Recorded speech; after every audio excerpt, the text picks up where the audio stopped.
Fala galera, está começando o nosso primeiro Diagnoscast. Eu sou a Mabel, estudante de nutrição. E eu sou a Gabriela, estudante de fisioterapia. O nosso Diagnoscast surgiu com a intenção de passar informação tanto para estudantes da área da saúde quanto para todas as pessoas que tenham interesse em saber sobre as patologias e suas características. A gente pensou nisso porque a nossa rotina de estudante, com o trabalho e com tudo que a gente tem que fazer, não dá o tempo todo para parar para estudar. E a gente queria usar todo o tempo que a gente tivesse. Por isso, o podcast é uma ótima sacada para a nossa área. Você pode escutar no ônibus, no carro, tomando banho, antes de dormir. Cada momento que às vezes você não está fazendo nada, que às vezes você não aproveita, você pode usar para estudar também de uma forma mais descontraída. Sem precisar estar com livro, estar com caderno.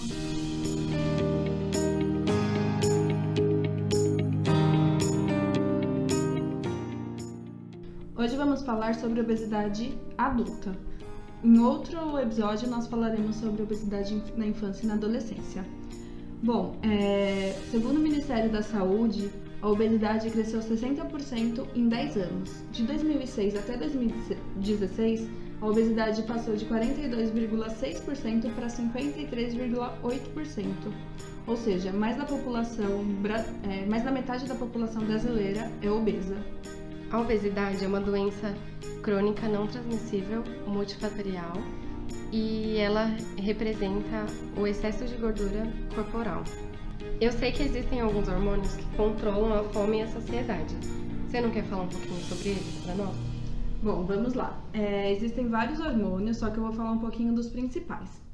A leptina, ela inibe a fome e ela estimula a lipólise. E ela é produzida pelo tecido adiposo. Porém, os obesos são resistentes à leptina. A grelina, ela age no início da refeição, estimulando a fome e inibindo a saciedade, além de preparar o estômago para receber o alimento, aumentando a motilidade gástrica e a secreção ácida.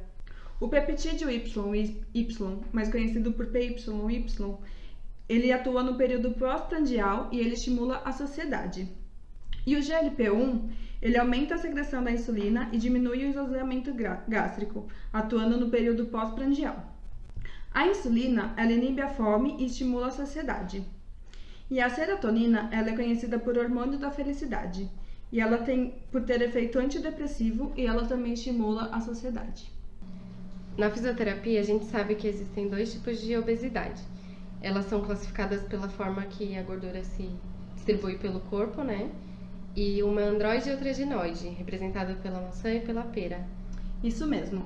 A gordura androide, ela é representada pela maçã, porque a gordura ela fica mais distribuída na parte abdominal, aumentando o risco de doenças cardiovasculares, e ela está mais presente no sexo masculino. Já a gordura ginoide ou ginecoide é a gordura localizada no quadril, por isso o formato de pera, e ela aumenta o risco de artrose e de varizes, e ela é mais prevalente no sexo feminino. Além disso, também tem 4 graus de obesidade classificados pelo IMC, né? Isso mesmo. O IMC ele divide em sobrepeso, sendo o IMC de 25 a 29,9, obesidade grau 1 de 30 a 34,9, obesidade grau 2 de 35 a 39,9 e obesidade grau 3 acima de 40. Mas aí isso não é o suficiente para classificar um obeso, né? Porque o IMC só leva em consideração o peso e a altura. E a gente vê que muitas vezes tem atleta, tem fisiculturista que tem a musculatura super pesada e eles não são obesos, né? Exato. Por isso que a gente usa junto com o IMC a circunferência abdominal. A circunferência abdominal do homem, para ser considerado a partir de sobrepeso, é acima de 102 centímetros e para a mulher acima de 88 centímetros. Além dessa circunferência abdominal, tem outras dobras que nós fazemos também, porém elas não são muito usadas para diagnosticar sobrepeso, e sim para ver a quantidade de gordura, que seria a dobra cutânea tricipital, dobra cutânea subescapular e o perímetro braquial também é utilizado. Na físio, a gente quase não trabalha com obeso, por conta da obesidade. Mas a obesidade traz tantas complicações que a gente quase sempre acaba trabalhando com eles também. Tem complicação respiratória, como embolia pulmonar, tem a apneia do sono, que acho que é uma das mais famosas, que a pessoa para de respirar durante a noite, falta de ar por esforço, isso também é muito comum, riscos cardiovasculares como hipertensão, aterosclerose, doenças cardíacas em geral, varizes, tem as complicações neurológicas também, como acidente vascular encefálico, tem as complicações ortopédicas também, principalmente por causa da sobrecarga. Então, joelho e tornozelo são os mais comprometidos, muitas vezes com artrose. Tem as complicações endócrinas, que tem a dislipidemia, que a gente vai falar em um episódio, a diabetes também, que acho que são as maiores complicações endócrinas para o obeso. Tem as complicações psiquiátricas e sociais, que pode dificultar o relacionamento, tanto amoroso, pode dificultar o emprego e todas essas consequências sociais. A parte da diabetes é porque o indivíduo obeso ele acaba se tornando resistente à insulina, né? E essa parte social pode trazer outros distúrbios, né? Como, por exemplo, os transtornos alimentares, né? Os mais conhecidos são a bulimia e a anorexia. E vale ressaltar que todas essas consequências vão ser abordadas em outros episódios do podcast. O tratamento é dividido em primário e secundário, né? Que o primário é a mudança do estilo de vida e o secundário é farmacológico. E aí depois tem a última opção, que é cirúrgica. Isso. O tratamento farmacológico, a gente não, né? Os médicos iniciam com IMC a partir de 30 ou IMC a partir de 25 mais comorbidades, que seriam as comorbidades que nós indicamos anteriormente. No Brasil são permitidos apenas 3 tipos de medicamento contra a obesidade, que é a sibutramina, orlistat ou a liraglutida. Esses medicamentos eles são usados para prevenir complicações ou que a doença avance para um estágio mais grave.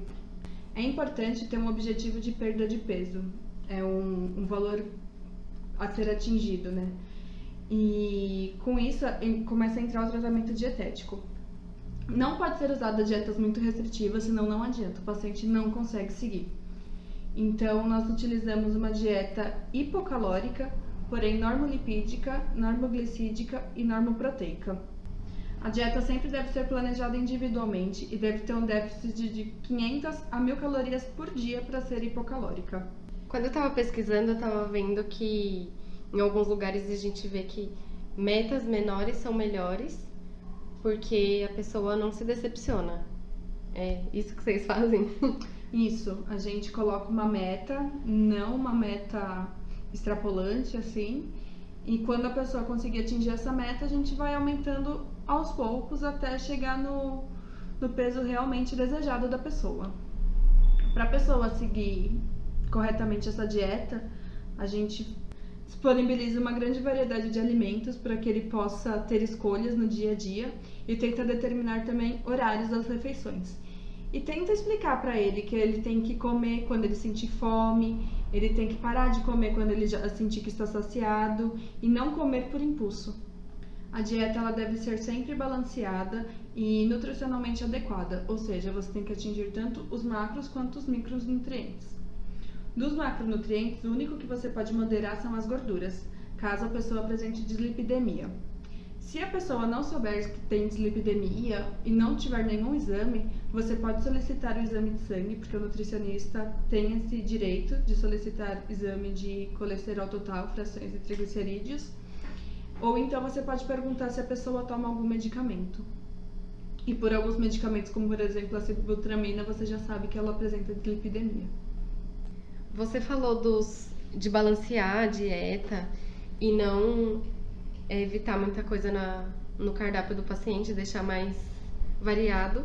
E eu tava pensando nas dietas da moda, que é totalmente contrário, né? Tipo, tira total o carboidrato, diminui lipídio e só proteína. Eu acho que a maioria das dietas hoje em dia estão fazendo isso. Então, tipo, não é adequado. Não tem nenhuma evidência científica que comprove a veracidade dessas dietas. Além da pessoa que faz uma dieta sem glúten, por exemplo. A dieta sem glúten é utilizada por pessoas que têm doença celíaca.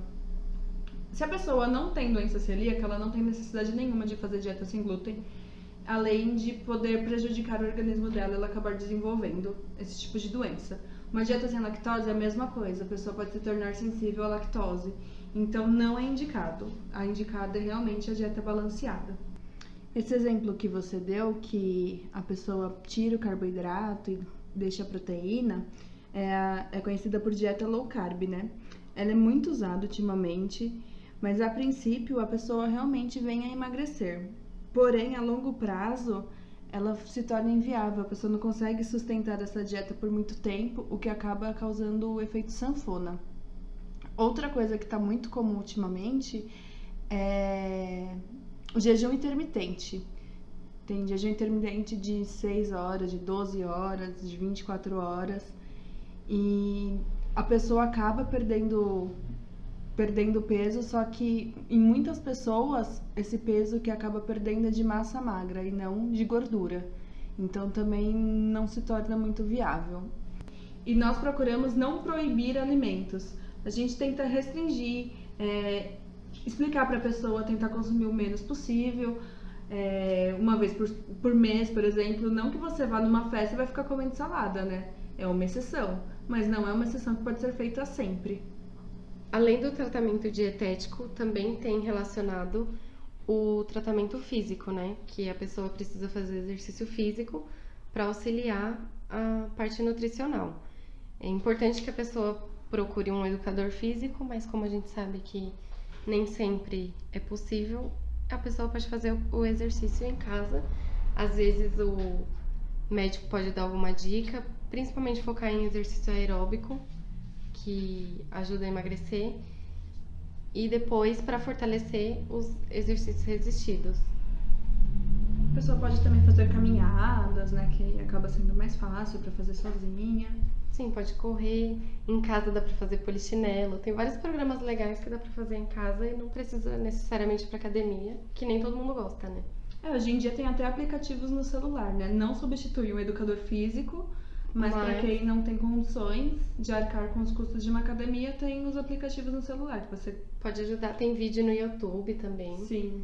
Tem várias coisas que a gente pode dar dica pro paciente, né? Sim, hoje em dia tem bastante alternativa para a pessoa não ficar parada, porque o sedentarismo prejudica muito na obesidade. Outras coisas que prejudicam também é o tabaco e o álcool, né? E tem também a outra opção que é a cirurgia bariátrica, né? A cirurgia bariátrica ela só é indicada para indivíduos que apresentem IMC maior ou igual a 50 ou indivíduos que apresentem IMC maior ou igual a 40 com ou sem comorbidades e sem sucesso nos outros tratamentos. Sem sucesso no tratamento farmacológico, tratamento nutricional e mudança de estilo de vida, no geral. Ou indivíduos com IMC acima de 35 e com comorbidades também com falha no sucesso dos outros tratamentos. É importante ressaltar que a cirurgia bariátrica ela é tratada como última opção porque ela requer todo um tratamento psicológico e nutricional antes da cirurgia e depois da cirurgia, porque reduz muito a quantidade que a pessoa vai poder comer, né? Por exemplo, nas primeiras 24 horas ela tem que comer só uma dieta oral e líquida, com pequenas quantidades, e essa dieta ela vai evoluindo semanalmente ou quinzenalmente, mas ela nunca chega na quantidade que a pessoa comia antes da cirurgia. E como comer também significa prazer para muitas pessoas, isso requer um tratamento muito forte com o psicológico.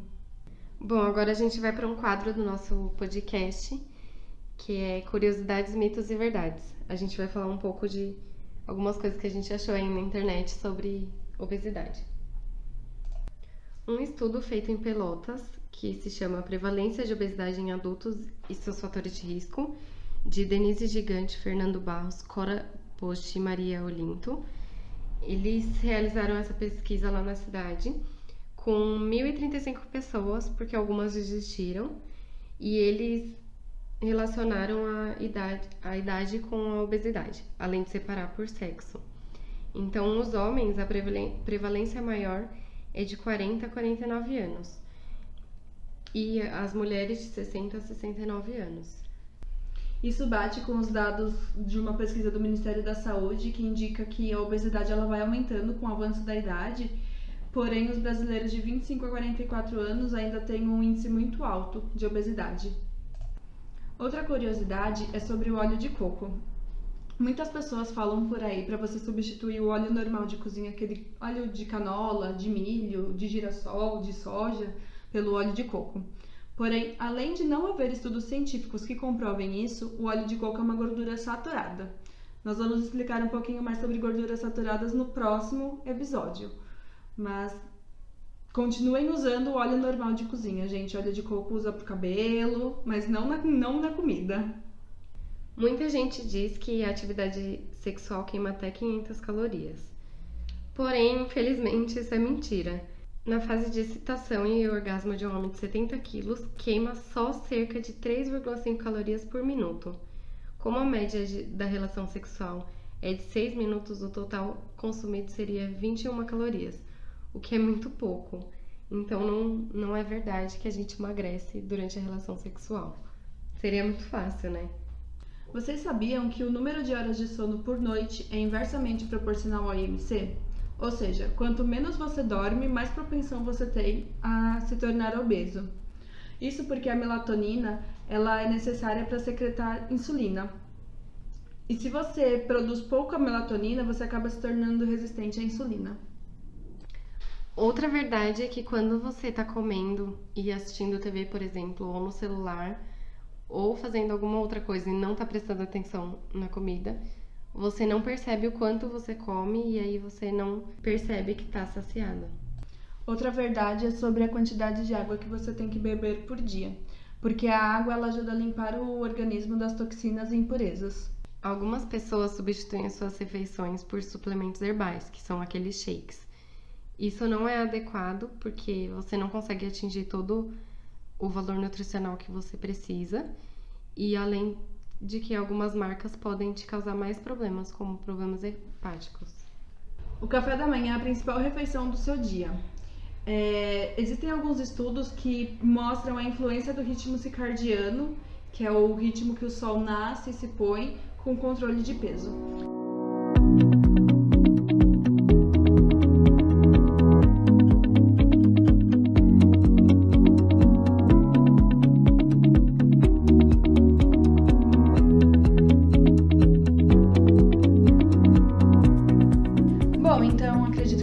Seja isso, espero que vocês tenham gostado.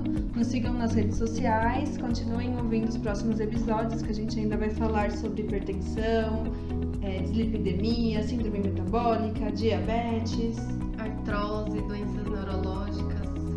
Vai ter muita coisa. Nosso Instagram é Diagnoscast e a gente faz enquete lá, a gente está divulgando alguns eventos gratuitos para a área da saúde. A gente pretende interagir bastante com vocês lá, perguntar sobre sugestões, dúvidas que vocês tenham. Pode mandar tudo pra gente lá no Instagram, que a gente vai dando um parecer para vocês, ou nos próximos episódios ou no próprio Instagram.